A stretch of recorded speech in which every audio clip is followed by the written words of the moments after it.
Oh man, with this bomber jacket on and this little gold chain and these darker lips, feeling very 90s right now. And heavy D up in the limousine, hanging pictures on my wall. Every Saturday, rap attack, Mr. Magic.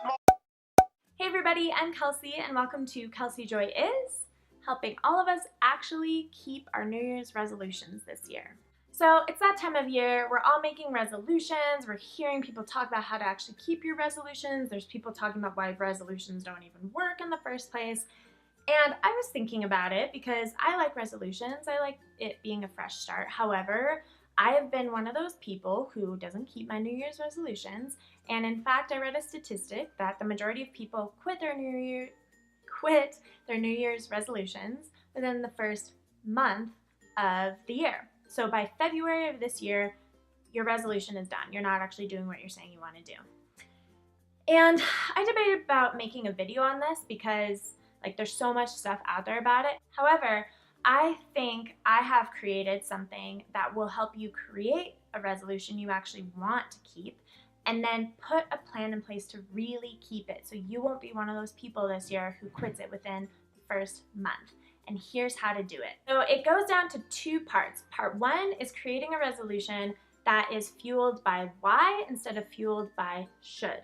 And then the second part of it is actually using something called Aim Smart to put your resolution into practice throughout the year. My resolution for 2017 is to exercise more, and so we're going to use that example throughout this video to show you what it looks like. So part one, should resolutions versus why resolutions. Most of us create should resolutions. So that looks like, well, I should eat better, so yeah, that's it. I'm gonna be healthier about my eating in 2017. Well, I should work out more, so that's gonna be my resolution. Exercise more. Oh my god, that's all that's in my bank account? I should save more money. Ooh, I should call my mom more. Okay, I'm gonna call my mom more. Hi, Mom. Why resolution is a resolution where you actually understand and have clarity around why you're doing what you're doing. So there's a sense of purpose behind the resolution and it connects with your core values. So that looks like, instead of saying I should work out more, it's like I'm gonna work out more because that's ultimately what's going to give me more energy on a day-to-day basis. I really value having a healthy lifestyle. I want to be a yoga teacher in 2018. That's not really true, but whatever it is for you. So the why is much more motivating. Some questions that you could ask yourself that help you to get to the why-based resolution are questions like, what's standing between me and the life and career of my dreams? Okay, imagine it's a year from now and I have created the life or career or relationship of my dreams. What does it look like? Another way you could ask that same kind of question is, what in my life fuels me and energizes me, and what in my life really drains me? And just make a list of things. You could also use this with people. So who in my life fuels me and energizes me? Who in my life drains me? And make a resolution to hang out with the people and support the relationships more, the people or the things that fuel you and energize you. So that's step one, create a resolution that's why based. So write down what your resolution is, write down the why behind it, and then move on to part two. Part two is follow through. So once you have your resolution, how do you actually make it happen throughout the year? It comes down to small, actionable steps. Those are the things that are going to make you be the person that's the minority and actually sticks to your resolution throughout the whole year. You've all probably heard of SMART goals, and I recently learned about something that expands on the idea of SMART goals and I personally find way more helpful, and it's called Aim Smart. Generally, what it stands for is acceptable, ideal, middle, specific, measurable, achievable, reasonable, and time-oriented. Taking my example of I want to work out more in 2017, the A stands for acceptable. So what's my acceptable minimum? If I only did this in 2017, what would be acceptable? And I like to break it down as an acceptable minimum per week. So for me, working out, an acceptable minimum that I would still feel generally good about myself would be 3 days a week for 20 minutes a day. So that's my acceptable minimum. Then you move on to the I.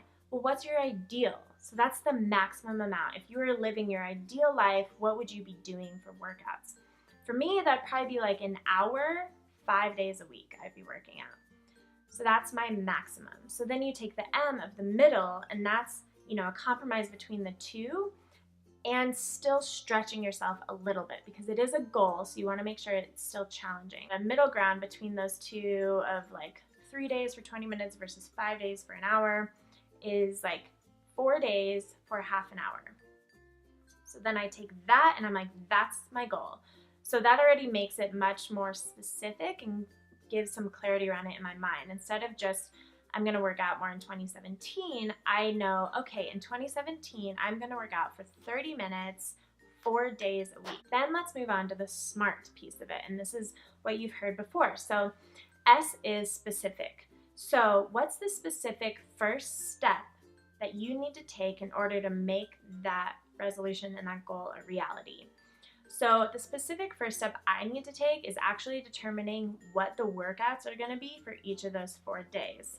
I'm going to do home workouts. If you were going to work out somewhere else, your first step may be determining where you're actually going to work out. So doing some research on some gyms and places near you. So that's my first step.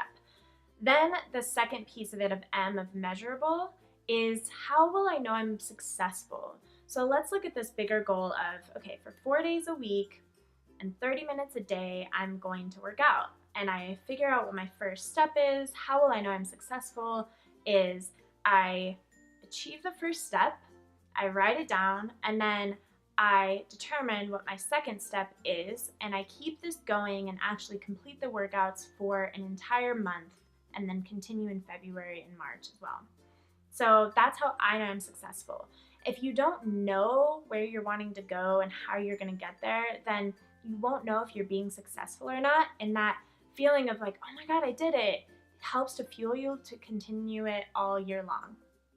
So that's the M piece of it. The A for SMART is achievable. So is that first step of determining the 4 workouts that I am going to do for that first week, is that achievable? Like, is it achievable for me to do that within this next week? Yes, I have time, I'm not working, I can achieve it. Cool.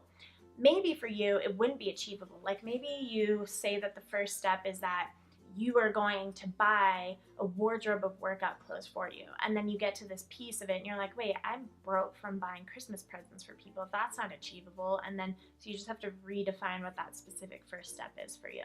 So then the next part is reasonable. Is it realistic for you right now? So is that first step of finding, the workouts I'm gonna do reasonable? And is the overall goal reasonable? So like if I'm going to be having surgery on my knee in a month, it's probably not reasonable for me to think that all year I'm going to be working out for 30 minutes, 4 days a week.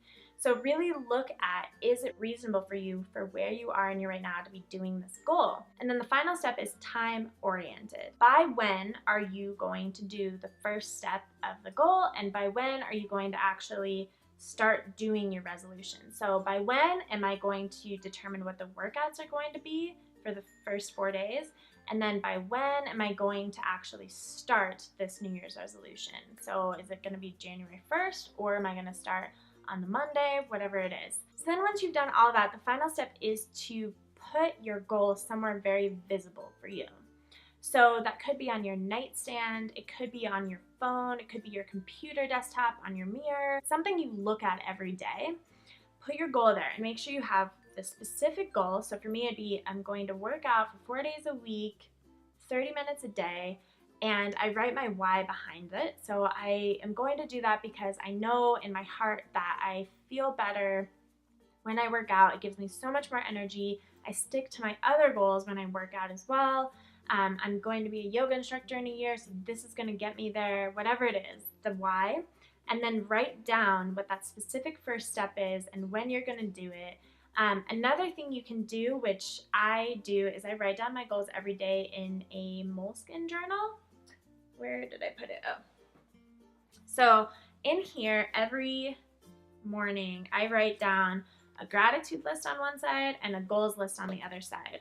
So I actually write down, like, here's what my goals are for this year. And for me, that just keeps it top of mind because I get distracted really easily, or like forget what my goals are, and then it's 2 months later and I realize I haven't done anything. So whatever works best for you, however you process information, whether it's writing it, or if you're creative and you want to create some visual like collage, or tell a friend about it. And that's what you do. So determine the why, create those actionable steps, put it somewhere visible, and all of us are going to have a better 2017 because